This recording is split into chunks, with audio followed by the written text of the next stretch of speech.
చుడితే ఎనలేని ఈర్ష్య కలిగిందే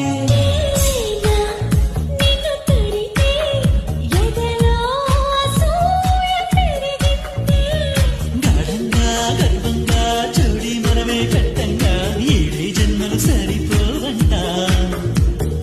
దేవుళ్ళే మన కోసం పగలూరి పనిచేసి ఎన్నో జన్మలు సృష్టించాలట. వెన్నెలింత వేడిగా ఎండ ఇంత చల్లగా ఉండేలాగా చేశావే ఓ ప్రియా గాలైనా నిన్ను చుడితే ఎనలేని ఈర్ష్య కలిగింది